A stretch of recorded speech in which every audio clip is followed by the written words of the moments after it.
35회 시험은 어떻게 쉬울까요? 어려울까요? 그렇죠. 35회 시험은 확실히 34회보다 어려울 거예요. 아마도. 예. 그 상대평가를 안 하는 대신에 이제 절대평가 유지하면서 난이도를 조절한다라고 했죠. 예, 그러다 보니까 아무래도 좀 그렇겠죠. 그렇죠. 그래서 근데 좀 예측할 수는 없습니다. 원래 뭐 수능 같은 경우에도 뭐 이제 킬러 문항 같은 걸 없애고 원래 쉬울 거다. 근데 어제 보니까 어려웠대더요. 그러니까 이것도 이제 모르죠. 대신에 그런 건 있어요. 작년에 어려웠던 과목은 올해 조금 좀 수월하고 요게 퐁당퐁당은 좀 있습니다. 그러니까 1차 과목끼리 왔다 갔다 해요. 그러니까 부동산학개론하고 민법하고 작년 이제 올해 시험이죠. 그러니까 지난 시험은 학개론이 어려웠어요. 근데 그 전에는 또 민법이 어려웠었고 그리고 중개사법이랑 공법도 왔다 갔다 하는 것 같아요. 그러니까 작년 시험 33회 시험 같은 경우에는 공법이 너무 이렇게 출제가 돼갖고 근데 중개사법은 또 되게 쉬웠거든요. 근데 올해는 또 반대로 중개사법이 좀 어렵고 공법도 이제 작년보다는 쉬웠지만 좀 난이도가 있고 하여튼 근데 공시세법 같은 경우에는 34회 시험 때 이번 시험에 너무 쉽게 나왔어요. 너무 쉽게라는 표현은 좀 그렇고 상대적으로 난이도가 좀 쉽게 나왔습니다. 그러면 이번엔요 좀 어려울 거예요. 그러니까 제가 생각해도 올해처럼 세법이 그렇게 쉽게 나오지는 않을 겁니다. 아마 33회 정도 수준으로 그땐 좀 어려웠거든요. 그래서 고래 나올지 않을까 생각 들어요. 근데 어렵다 쉽다는요, 여러분. 이거는 이게 사람이 풀라고 낸 문제인가? 세법 같은 경우에는 그게 꼭 한두 개씩 들어가요. 이거는 이건 정말 생각지도 못했다. 그게 어렵던 해에는 한 3, 4개가 되는 거고 쉬운 해에는 한두 개가 되는 거예요. 그 여러분 16문제 중에서 4문제를 아닌 말로 그냥 뺀다고 칠게요. 그럼 몇 개 남아요 지금? 12개 남죠? 그 중에 12개를 다 맞추긴 또 좀 그렇죠. 네, 한두 개 나간다고 해도 그래도 10개나 11개입니다. 세법 16개에서 10개, 11개 맞으면 합격을 해요. 원래 60점이면 10개거든요, 딱. 그죠? 그래서 이거는 다른 어려운 문제는 나만 어려운 게 아니라 똑같이 어려우니까 이거는 영향을 미치지 않아요. 대신에 중하 문제를 얼마나 잘 맞추냐, 맞추지 않느냐 이제 요거에 따라서 왔다 갔다 하지 생각 듭니다. 결론은 꾸준하게 따라오시면 맞을 정도, 합격할 정도. 근데 합격을 해도 한두 개 오버해서 합격을 할 거고 떨어지셔도 한두 개 차이로 떨어지고 그래요. 거기에 굉장히 많이 몰려 있어요, 굉장히. 그러니까 이제 불안하게 공부하지 마시고 좀 여유 있게 하셔야겠죠. 누가 모르나, 그렇죠? 네, 누가 모르는 아닌데도 불구하고 네, 그렇게 됩니다. 자, 어쨌든 긴 여정을 시작을 했으니까 여러분 1년만 참자고요. 지금은 여러분들이 의욕만땅이라 괜찮은데 첫 번째 고비는 연말이에요. 연말에 무슨 크리스마스 분위기 타고 막 이제 요런 근데 그땐 또 기초 과정이니까 괜찮아. 그리고 두 번째 고비는 이제 꽃필 때. 꽃피면 이상하게 마음이 뒤숭숭해서 빠지는 분들이 가끔 계십니다. 뭐 그리고 또 여행 가는 경우도 많이 있고. 그리고 세 번째가 이제 여름 돼서 더워졌을 때 있잖아요. 그때 한번 또 슬럼프가 오는 것 같아요. 그래서 봄에 한번, 그다음에 이제 가을, 그다음에 이제 뭐 이게 뒤쪽으로 가면은 이제 그 슬럼프라기보다는 뭐랄까 현타가 오는 거죠. 내가 무슨 부귀영화를 누리겠다고 여기서 이렇게 하고 앉았나 이런 생각들이 들기 시작하면서 그런 경우도 많이 있는데 어쨌든 이왕지사 공부를 하셨으니까 포기하려면 아예 지금 그냥 환불받고 나가는 게 나아요. 지금 아예 어설프게 하는 것보다는 차라리 그러니까 그래서 여러분 들어올 때 맘대로 들어와도 나갈 때는 맘대로 못 나갑니다. 반드시 어떻게 나가야 돼요? 합격해서 나가셔야 돼요. 합격해서. 그래서 1년 동안만 진짜 비가 오나 눈이 오나 바람이 부나 그냥 회사 출근하듯 아니면 직장 학교 나오든 똑같이 그냥 나오시면 될 것 같아요. 그리고 조금 긍정적으로 하시는 분들은 그런 분도 있어요. 야, 내가 몇십 년 만에 이렇게 학교 다니듯이 이렇게 같은 클래스에서 이것도 참 새로운 경험이고 좀 재밌다. 이렇게 하는 분들도 있습니다. 그렇죠? 이왕지사 오는 거니까 그렇게 마음을 먹으셔야겠죠. 가급적이면은 이제 동료분들하고 친하게 지내시고. 여러분 우리는 경쟁자입니까? 동반자입니까? 우리 동반자예요. 1등부터 몇 등까지 뽑는 시험 같은 경우에는 경쟁자예요. 내가 쟤보다 잘해야 되는데 지금은 그게 아니라 여기에 있는 분들 전부 다 합격할 수 있죠. 60점만 오면은. 그러니까 왜 군대에서 많이 쓰는 말 중에 절차탁마란 말이 있습니다. 그러니까 같이 이렇게 잘 하셔가지고 그렇게 하시면 돼요. 절대 싸우지 마시고. 아시겠죠?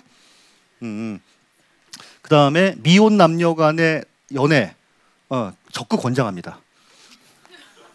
진짜로. 그러면은 뭐냐면 좋아하는 사람이 여기 있으면은 이제 잘 하더라고요 보니까 항상.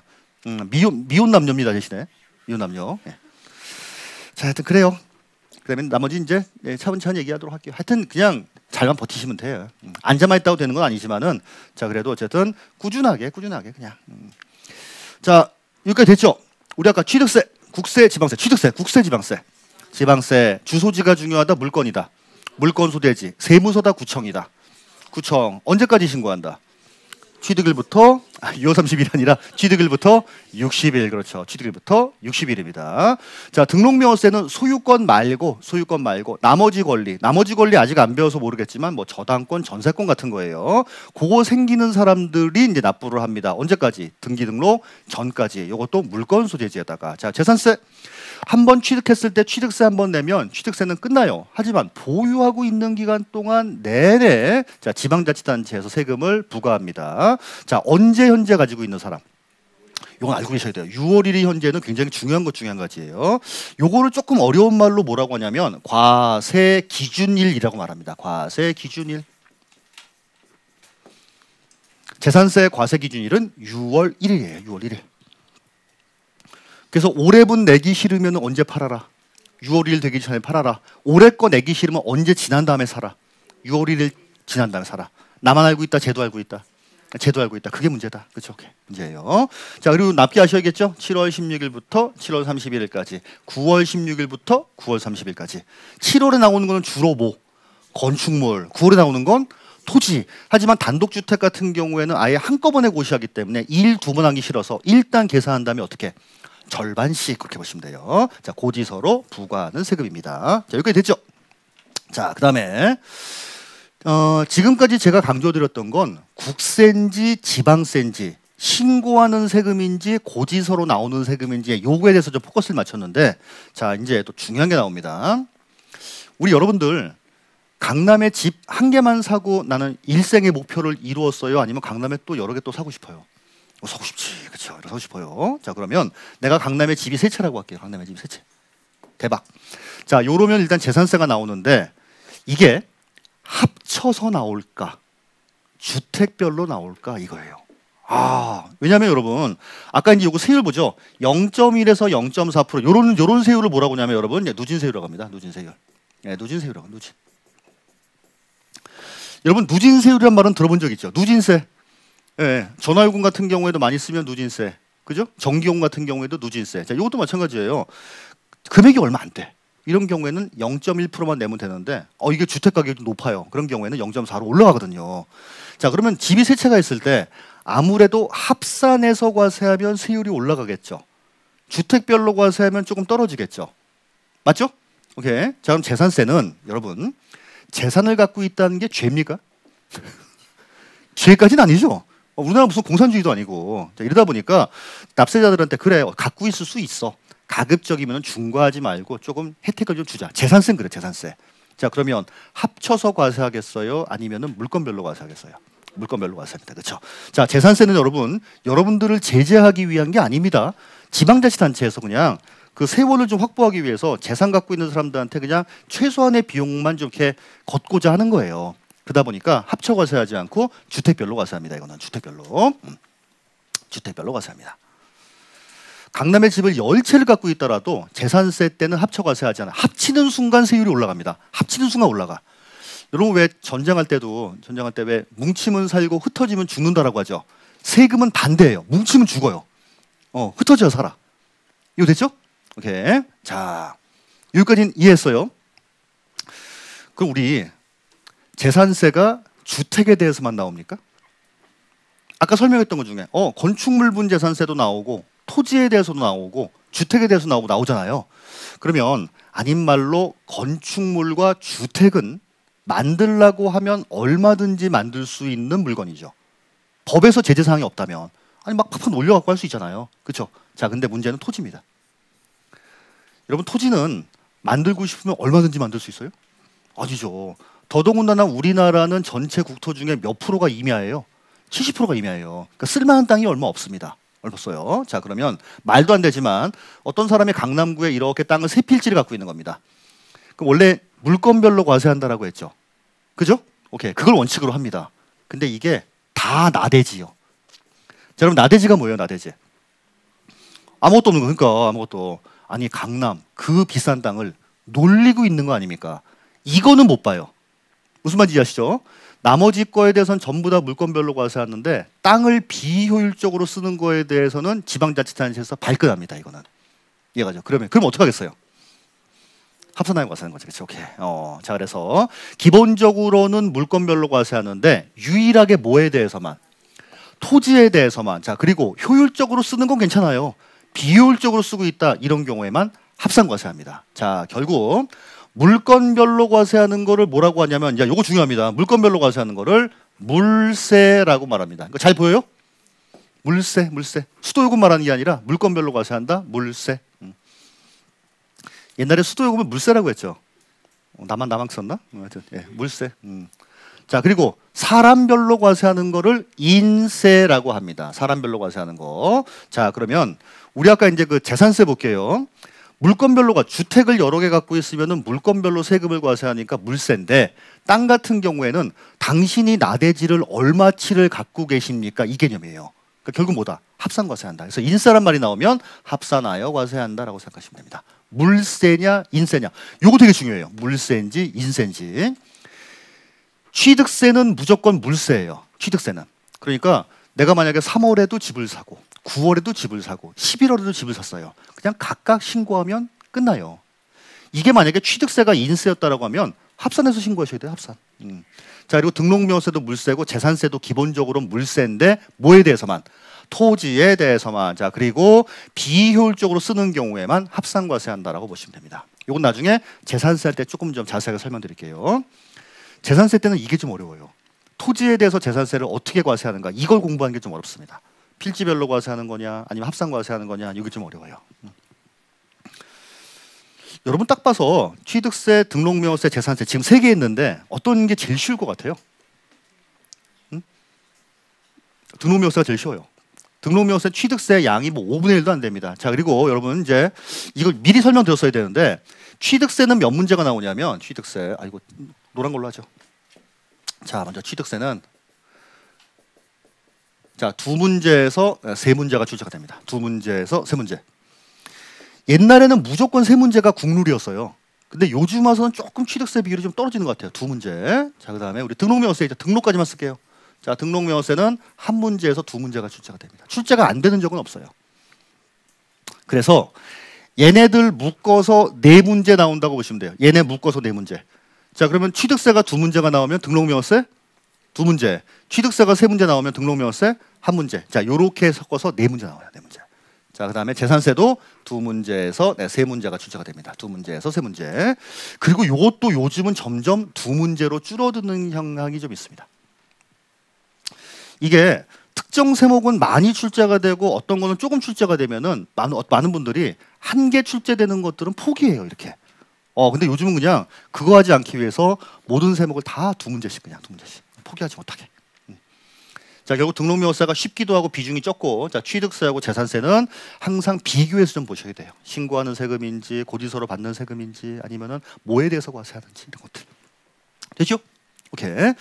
자, 여기서 이제 재산세 중요한 게 많이 나왔어요. 그래서 6월 1일 현재 과세 기준일이다. 자, 그리고 납기도 알고 계셔야 되고, 그다음에 얘는 기본적으로는 물세지만 토지인데 비효율적으로 쓰고 있다. 이런 경우에는 합산과세하는구나. 취득한 가격은 한 개도 중요하지 않다. 매년도 부동산 가격을 과세관청에서 발표하는 시가 표준액에다가 세율을 곱해서 세금을 부과한다까지 보시면 될 것 같아요. 자, 됐죠? 자, 이렇게 3개가 지방세 3대 장입니다. 여기 이렇게 시험이 출제가 돼요. 지방세가 이렇게 3개밖에 없다는 건 아니에요. 요 3개만 출제가 됩니다. 자, 그다음 에듀윌 유료 회원만의 특별한 서비스.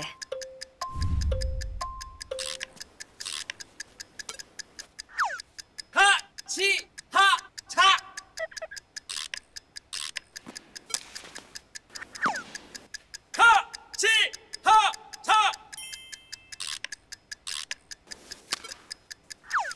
정답!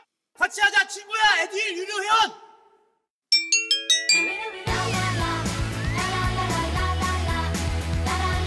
친구 소개하고 현금 받는 혜택. 오직 에듀윌 유료 회원에게만. 에듀윌. 갑이라고 하는 분, 자, 강남구에 여러 채굴 주택을 소유하다 보니, 자, 재산세 갖고는 안 된다라고 하는 겁니다. 추가로 부과되는 세금이 있습니다. 자, 이 세금 뭘까요? 그 이름도 유명한 종부세입니다. 그렇죠? 많이 들어봤죠? 종합부동산세. 종부세는 1문제 내지는 2문제가 출제가 되는데 점점 요즘은 2문제가 출제가 되는 경향이 좀 있어요. 종합부동산세. 근데 문제는요 어려워요. 그리고 종부세가 개정사항도 제일 많습니다. 개정사항도. 이러다 보니까 이거를 좀 제끼시는 분이 많이 있어요. 근데 우리 뭐 그 나중에 이제 개업을 하시게 되면 우리 그 고객분들이 제일 많이 물어보는 게 물론 양도세입니다. 그 다음 물어보는 게 종부세예요. 종부세. 자, 요거는 줄여서 종부세라고 1년 동안 부를게요. 종합부동산세입니다. 종부세, 종부세. 그럼 여러분들 센스. 제가 1년 동안 계속 농특세란 말을 쓸 거예요. 농특세. 이거 풀네임이 뭐게요? 농어촌특별세입니다. 농특세, 농특세. 재밌는데? 종소세 뭐예요? 종소세. 종합소득세, 종소세. 지교세, 지방교육세. 자, 근데 처음에는 그냥 다 풀네임으로 해드릴게. 자, 어쨌든 요거는 종합부동산세입니다. 자, 얘는 뭐냐면 일단 이제 뭐 좀 그래요. 이 부동산을 갖고 있는 건 좋아. 재산세를 과세하고 보니까 어떤 사람은 집을 하나 갖고 있는데 어떤 사람은 집을 10채를 갖고 있는 거예요. 이거는 생활을 목적으로 갖고 있는 게 아니라 투기를 목적으로 갖고 있는 거죠. 이러다 보니까 이때는 제재하겠다는 겁니다. 이때. 그냥 한두 개 갖고 있는 건 별로 문제가 아닌데 많이 갖고 있다. 자, 부동산 과다 보유에 대해서 뭐라고 하는 거예요. 자, 과다 보유에 대해서 과세합니다. 자, 과다 보유. 요거 옛날에 처음에 이거 생겼을 때 요것도 내가 스스로 신고하는 세금이었어요. 근데 여러분들 같으면 잘 신고해요, 안 해요? 나 같아도 안 하겠어. 그렇죠? 이러다 보니까 안 되겠다 싶었죠. 일단 6월 1일 현재 가지고 있는 사람한테 재산세를 다 보낸 그 데이터가 있을 거 아닙니까? 자, 그래서 국가가 이 지자체들 들어. 자, 주목 해요. 너희들 7월하고 9월하고 재산세 부과했지? 네, 그래요. 자료 좀 갖고 와봐라고 하는 겁니다. 그래서 국가에서 한번 취득 다 취합해요. 그래서 팔을 걷어붙이고 많이 갖고 있는 사람 죽었어. 엑셀을 쫙 정리한 다음에 초과 금액에 대해서는 과세하는 거. 이게 이제 종부세입니다. 자, 그럼 요거는 국세다, 지방세다. 자, 드디어 나옵니다. 국세입니다. 국세. 지방자치단체한테 재산세 부과됐던 자료를 취합을 해달라고 해서 자, 일정 금액 초과해서 갖고 있는 한 거는 누가 또 추가적으로 세무서에서 추가적으로 과세합니다. 자, 근데 여기서 보세요. 지금까지는 전부 다 강남구였는데 자, 드디어 이제 뭐가 나왔어요? 노원세무서입니다. 자, 우리 노원세무서 지금 이 사람 뭐예요? 지금 노원구에 거주하고 있는 거죠? 자, 결국 국세는 어디다? 주소지에 주소지. 오케이. 자, 국세는 주소지입니다. 지방세는 물건 소재지. 국세는 주소지. 왜 그러냐면 여러분 지방자치단체 같은 경우에는 강남구, 노원구, 종로구, 동작구 이렇게 그냥 각자 범위가 좁죠. 근데 국세 범위는 어디예요? 전국. 이 사람이 지금 강남구에만 집을 갖고 있는 게 아니라 강남에도 있고 부산에도 있고 제주에도 있고 어쨌든 국가가 부과하는 거는 전부죠. 합산해서 과세할 거 아닙니까? 그럼 어느 세무서에서 할 거예요? 그냥 살고 있는 세무서. 자, 그리고 납세 편의를 위한 것도 있어요. 납세 편의를 위한 것도. 그냥 너희 동네. 어차피 전국이니까. 자, 지방세는 어디라고요? 물건. 자, 국세는 어디라고요? 주소지. 지방세는 구청이나 시청. 그리고 국세는요 세무서라고 보시면 돼요. 세무서. 여기까지 됐어요? 오케이. 그럼 이 세금은요 우리를 위한 세금일까 아니면 제재하기 위한 세금일까 얘기해요. 제재하기 위한 세금이죠. 그래서 나중에 보시면 세율도 높고 자비가 별로 없어요. 자비가 별로 없어 진짜 이건. 이거는 야 종부세 많이 매길 거거든. 이거 못 버티면 뭐해라? 팔아라 이거요. 이거 못 버티면 팔아라 이 얘기예요. 그렇죠? 종부세. 자, 누가 부과한다? 세무서에서. 자, 이건 국세다 지방세다? 국세다. 그러니까 어디다? 주소지관할 세무서. 그렇죠? 자, 그다음 납세의무자는 누구? 납세의무자 똑같이 갑이죠. 자, 그런데 갑인데 얘도 그러면은 재산세처럼 6월 1일 현재 가지고 있는 사람이 1년치를 다 내는 걸까? 아니다. 이거는 안분계산이다. 뭐가 맞을까요? 이것도 똑같아요. 6월 1일 현재 소유자인 갑입니다. 6월 1일 현재 소유자인 갑. 그럼 대박이네. 그럼 6월 1일 현재 가지고 있는 사람은 재산세도 내야 되고 많이 갖고 있으면 종부세도 내야 됩니까? 네, 맞아요. 우리 아까 종부세 부과할 때 어떻게 한다 했어요? 지자체에서 재산세 부과된 재료를 국가에다가 다 올린 다음에 그거를 바탕으로 과세한다라고 했습니다. 그거를 바탕으로. 그래서 이것도 똑같아요. 종부세도 6월 1일 현재. 여러분 6월 1일을 아까 뭐라고 했나요? 6월 1일을. 과세 기준일. 그렇죠. 오케이. 자, 과세 기준일. 과세 기준. 아니 여러분 너무 잘하시는데 근데? 대답을 조금 안 해서 그렇지 잘하세요. 잘 이해하고 계셔. 무리 없이 잘 이해하고 계신 거죠. 아니 그러니까 내가 지금까지 했던 거 다 암기했다가 아니라 일단은 이해는 다 했죠. 자 그러면 이제 끝난 다음에 뭘 해야겠어요? 암기하셔야겠지. 오늘 이 초창기 때 하는 요 내용만큼은 머릿속에 넣어두고 가시는 게 1년 동안 공부하기 편해요. 요게. 자 과세기준 현재. 자 그다음에 네, 이게 문제입니다. 자 요것도 고지서로 부과해요. 고지서로. 자 근데 이 뒤에 아주 그 거슬리는 말이 하나가 있어. 예. 원칙? 원칙? 재산세 때 이런 말 없었죠? 예, 재산세는 그냥 무조건 고지서로 받는 거였는데 자 얘는 뭐냐면 고지서를 받는 거를 원칙으로 합니다. 그러면 원칙이 있으면 모두 있어요. 예외가 있겠지. 그렇죠? 자 그래서 이 원칙으로 하지만 아이고 색깔이 왜 이래. 내가 스스로 신고하는 거를 선택을 할 수가 있어요. 대박. 자 종부세에서 제일 많이 출제가 되는 것 중에 하나가 이겁니다. 일단 고지서를 받는 걸 원칙으로 하지만 신고납부를 선택할 수 있다. 이 질문 되게 많이 나와요. 신고납부를 선택할 수 있다. 요거 왜 그러냐면 우리 아까 처음에 종부세 고지서로 받는 세금이라고 했어요? 아니면은 내가 신고하는 세금이라고 했어요? 옛날엔 신고했거든요. 근데 나는 그 방식이 너무 익숙한 거예요. 나 이거 고지서로 받지 말고 신고하면 안 돼요? 그렇게 하슈? 자 그리고 가끔 가다가 자 여러분 보세요.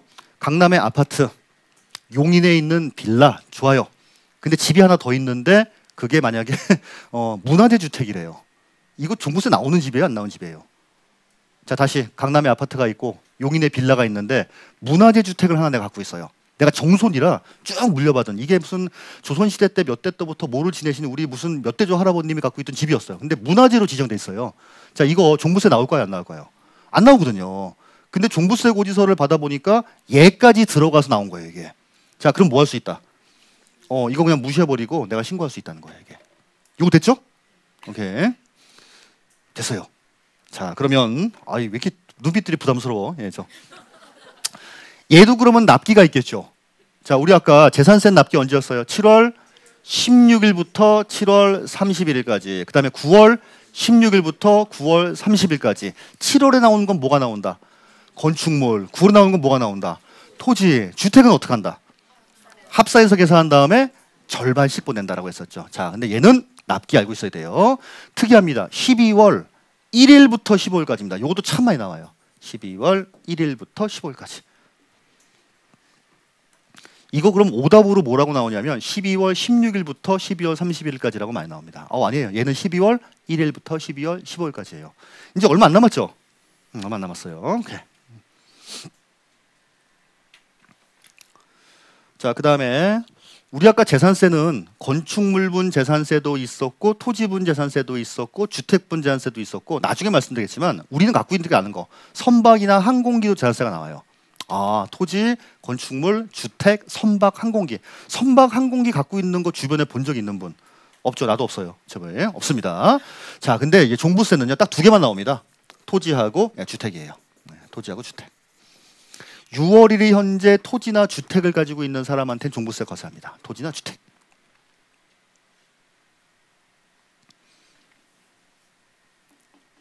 자, 그다음에 나중에 종부세 할 때 말씀드리겠지만 이 주택은요 무조건 그냥 주택만 갖고 있다가 나오는 게 아니라 일정 금액을 넘어서 갖고 있어야 돼요. 일정 금액을 넘어서. 그래서 개인 같은 경우에는 얼마를 빼주냐면 9억 원을 빼줍니다. 9억 원. 야, 그러면 내가 집을 이렇게 이제 갖고 있는데 그 시가 표준 얘기죠. 아까 그 주택 가격이 합쳐봤더니 8억 5천이요. 집이 세 채인데 8억 5천이에요. 종부세 나와요, 안 나와요? 안 나온다는 거예요. 안 나온다. 자, 근데 세 개 집을 합쳐봤더니 15억이래. 이러면 종부세 나오죠. 얼마에 대해서만? 그 중에 9억 빼고 6억에 대해서만 나온다라고 보시면 돼요. 그렇죠? 오케이. 요건 이제 나중에 말씀드리겠지만 1년 내내 중요한 얘기입니다. 그렇죠? 자, 그다음 여러분 이거 아까 부동산 과다 보유에 대해서 제재하는 거라고 했죠. 자, 이런 경우가 있어요. 아니 강남에 내가 옛날에 집을 살 때는 5억짜리 집이었어요. 근데 이게 갑자기 막 하늘을 치솟네. 지금 현재 20억이 된 거예요. 아니 나는 부동산 과다 보유한 게 아니고요. 옛날에 5억 샀는데 이거 20억이 올랐는데 이거 똑같이 9억밖에 안 빼주면 난 억울한데 이거 좀 더 빼주면 안 됩니까? 듣고 보니 맞는 말이거든. 그때는 12억을 빼줄게요. 오케이. 1세대 1주택인 경우에는 12억을 빼줍니다. 주택은 그래요. 주택은 기본적으로 9억, 1세대 1주택인 경우에는 12억. 결국 내가 집이 여러 개 아니고 이 집 하나밖에 없는데 공동주택 가격이 11억 8천만 원입니다. 이러면 종부세 나와요, 안 나와요? 안 나오죠. 여러분, 요거 그 공동주택 가격이 12억 정도 되면 시가로는 얼마 될 거예요? 한 뭐 20억, 그렇죠? 19억, 20억쯤 되겠죠. 그러니까 집 하나 있었을 때 종부세 과세되는 게 이게 좀 생각보다 쉽지가 않습니다. 이 가격이 옛날엔 낮았다가 이게 많이 좀 올라왔어요, 이게 많이 그래도. 자, 다음 토지. 나는 농지를 많이 갖고 있습니다. 대박. 저 시골에 가니까 내가 농지 막 몇 마지인지 모르겠지만 많이 갖고 있어요. 이 사람은 부동산을 과다 보유한 거는 맞기는 맞지만 이걸 투기 목적으로 갖고 있는 거예요? 아니죠. 딱 봐도 종부세 나올 것 같다, 안 나올 것 같다. 안 나옵니다. 안 나옵니다. 자, 그럼 아까 나대지를 왕창 갖고 있다. 이러면요. 나오겠죠. 그렇죠? 그래서 이거는 토지 무조건 나오는 게 아니라 종부세가 나오는 토지가 따로 있어요. 이거는. 그렇죠? 자, 대신에 주택은 종부세가 나오는 주택은 따로 있는 게 아니라 무조건 주택을, 그렇죠, 가격이 높다 그런 경우에 무조건 나온다라고 보시면 됩니다. 자, 요건 나중에 자세히 설명을 하고 일단 요건 관심이 좀 많으실 것 같다고 미리 말씀드렸어요. 9억이나 12억입니다. 12억. 그리고 주변에 보시면 종부세를 땅으로 내고 있다. 그분은 굉장히 부자입니다. 그분들하고는 친하게 지내셔야 돼요. 근데 종부세를 주택으로 내고 있다. 옛날에는 종부세도 내니 이랬는데 종부세 주택은 그래도 좀 한 두세 개만 갖고 있으면 어지간하면 9억이 넘거든요. 그래서 요거는 좀 이제 그나마 좀 덜 부자다라고 보시면 돼요. 그렇죠? 우리 어떤 분들하고 친하게 지내야 됩니까? 나중에 중개사 하실 때. 그렇죠. 건물주지 뭐 건물주. 그렇죠. 예, 건물주들하고 친하게 지내야죠 아무래도. 그렇죠. 그래서 항상 이제 그래요. 잘하셔야겠죠. 그렇죠. 근데 저는 이제 세무사무실을 운영하고 있는데 정작 임대업자분들은 크게 저기 세무사 입장에서 별로 도움이 안 됩니다. 세무사들 좋은 건 이제 사업체를 크게 하고 있다든지 이런 분들은 좋죠. 자, 어쨌든 요거 헷갈리지 마세요. 12월 1일부터 12월 15일까지입니다. 자, 그다음에 자, 세액은 대충 얼마 될까? 뭐 요거는 자, 여기서 이제 요거 때문에 이제 썼는데 취득세 때는 사실상 취득 가격을 과세 표준이라고 하고, 여러분 과세 표준이 뭐냐면 세금을 부과하는 기준 금액이에요. 세금을 부과하는 표준 금액이라고 생각하시면 돼요. 과세 표준. 자, 그런데 아까 그 재산세 때는 시가 표준액이라고 말을 했죠. 얘는 또 이상한 얘기, 공시 가격이래 또. 공시 가격. 자, 여러분 시가 표준액. 요거는 지방세에서 쓰는 말이고, 자, 지금은 공시 가격. 요거는 종부세에서 쓰는 말입니다. 그리고 나중에 양도세가 뭐가 나오냐면 기준시가란 말이 나와요. 기준시가. 다 같은 말이에요. 다 같은 말. 시가 표준액, 공시가격, 기준시가 다 비슷한 말이에요. 엄밀히 따지면 조금씩 다른데 그냥 같이 혼용해 쓰셔도 무방합니다. 근데 지방세에서는 시가 표준액이라고 말을 하고 양도소득세에서는 기준시가라고 말을 하고 종부세에서는 공시가격이라고 말을 합니다. 얘도 재산세하고 똑같죠. 그러니까 얼마 주고 취득했는지는 한 개도 중요한 게 아니에요. 그래서 매달 6월 1일 현재 공시가격에다가 이제 대충 이제 세율을 곱한다라고 생각하시면 되는데 요건 나중에 보시면 될 것 같아요. 자, 마지막 중요한 거. 우리 아까 강남구에 집을 여러 채 소유하고 있었습니다. 재산세는 합산과세했어요? 주택별로 과세했어요?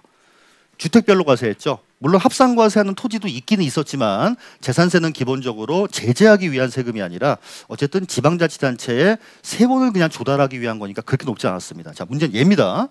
강남구 외에도 전국에 집이 있어. 이 사람은 부산에도 있고 제주에도 있고 어디에도 있다라고 하겠습니다. 요거 합산하여 과세할까요? 아니면은 주택별로 과세할까요? 얘는 합산하여 과세합니다. 얘는. 그리고 이만저만 합산이다, 전국 합산이다. 국세니까 그렇죠. 전국적으로 합산합니다. 전국적으로 합산합니다. 종부세는 그러니까 우리 아까 취득세하고 재산세하고 비교했죠. 종부세하고 재산세도 비교하셔야 돼요. 종부세하고 재산세. 자, 먼저 재산세. 국세예요, 지방세예요? 지방세. 주소지가 중요하다, 물건이 중요하다. 물건. 종부세는 국세다, 지방세다. 국세. 물건이 중요하다, 주소지가 중요하다. 주소지. 그다음에 재산세는 지방세니까 구청에서, 종부세는 세무서에서. 둘 다 공통점은 뭐예요? 고지서로 보낸다. 고지서로. 재산세 납기 언제였어요? 7월 16일부터 31일. 9월 16일부터 31일. 종부세 납기는 12월 1일부터 12월 15일. 재산세는 신고납부를 선택할 수 있었냐? 아니에요. 종부세는 신고납부를 선택할 수 있다 보시면 되고, 기본적으로 재산세는 물건별로 과세했죠. 얘는요, 합산과세합니다. 합산과세도 어디 합산? 전국적으로 합산. 오케이. 그렇게 보시면 돼요. 결국 이제 기본적인 이제 마인드 자체가 다른 거지. 아 얘는 야 무조건 전국적으로 많이 합산하고 이렇게 할 거니까 이거 못 버티면 어떻게 해라? 팔아라. 못 버티면 팔아라. 이 얘기예요. 됐나요? 오케이. 여기까지만 했으면 좋겠죠. 오늘 수업은 여기까지 했으면 좋겠죠. 자 마지막 중요합니다.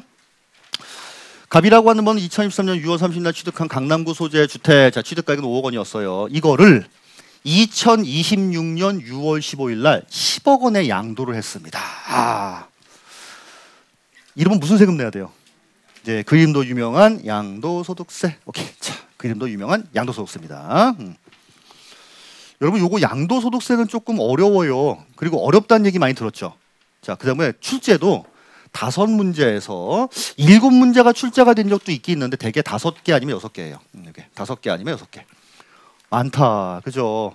딴 거는 1개, 2개 아니면 2개, 3개였는데 얘는 5문제 아니면 6문제입니다. 이거 밑으로 떨어진 적은 없어요. 이번 시험에는 5문제가 출제됐습니다. 그리고 그전에 6문제가 출제가 됐었고. 그러니까 이거 위주로 공부하셔야 되는데 문제는 공부하기는 어려워요. 그리고 여기는 계산 문제가 나옵니다. 계산 문제가 한 문제가 출제가 돼요. 5, 6개 중에서 계산 문제가 하나 나올 겁니다. 가끔 가다가 나는 숫자만 보면 울렁증이 있고 나는 학교 다닐 때 수포자라서 무슨 여러분 수포자고 숫자에 대해서 울렁거리면 중개사 하시면 안 되죠. 나중에 중개할 때 전부 다 뭐예요?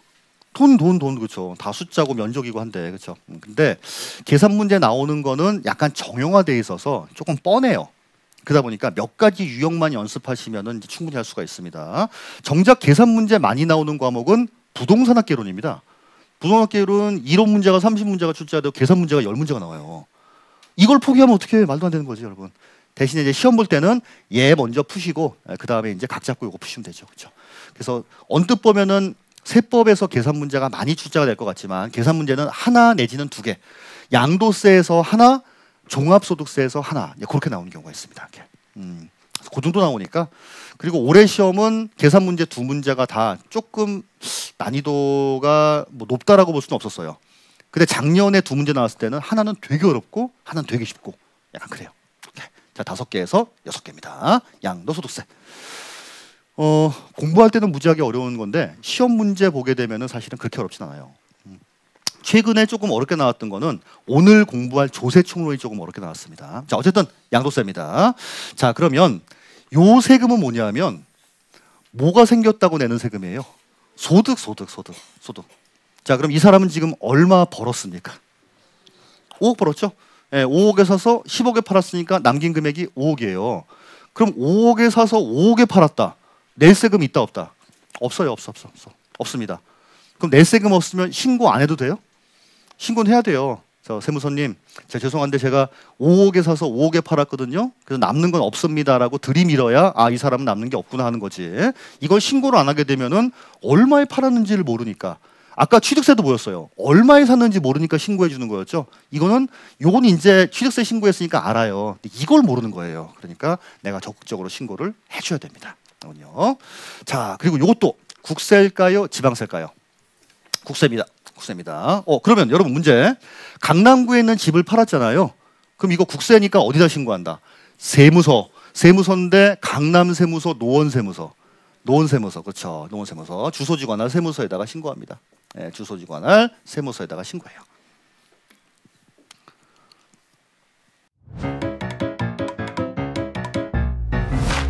에듀윌 유료 회원만의 명품 자료 서비스.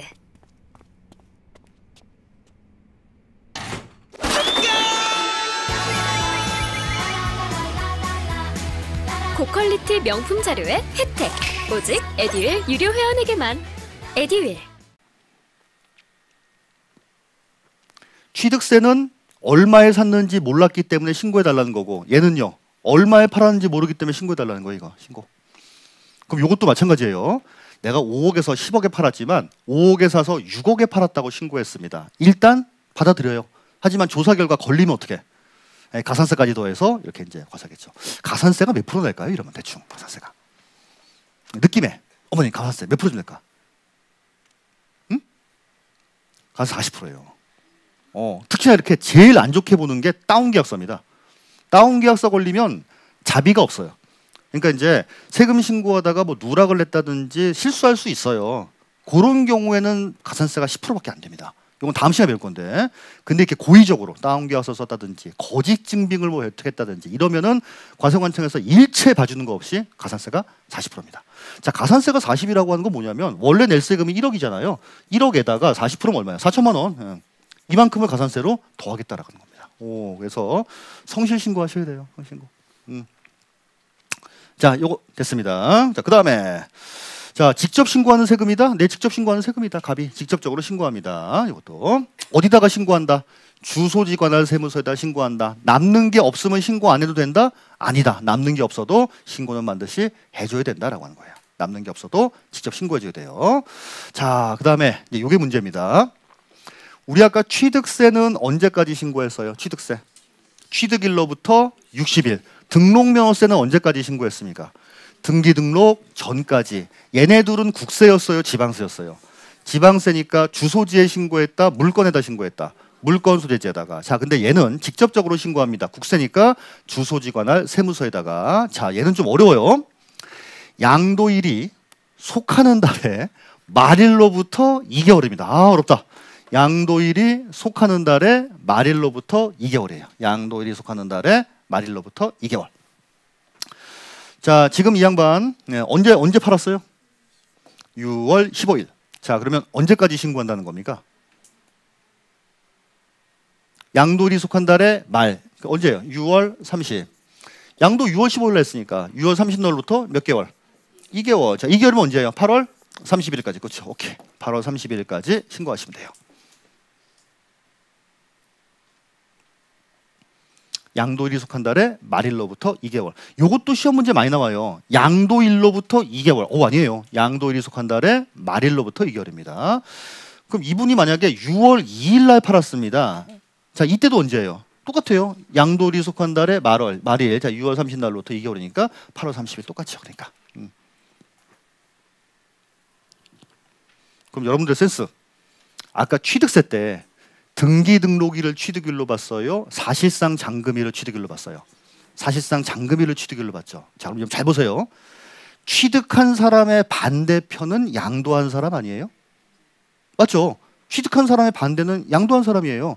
지금 아까 갑이라고 하는 사람이 6월 30일 날 취득을 해서 지금 2026년도 6월 15일 날 팔았으면 이걸 산 사람이 있을 거 아니에요. 산 사람 같은 경우에는 6월 15일부터 60일 내에 신고하시면 되는 겁니다. 이거는요. 이거 됐죠? 여러분 항상 부동산세법은 흐름이에요.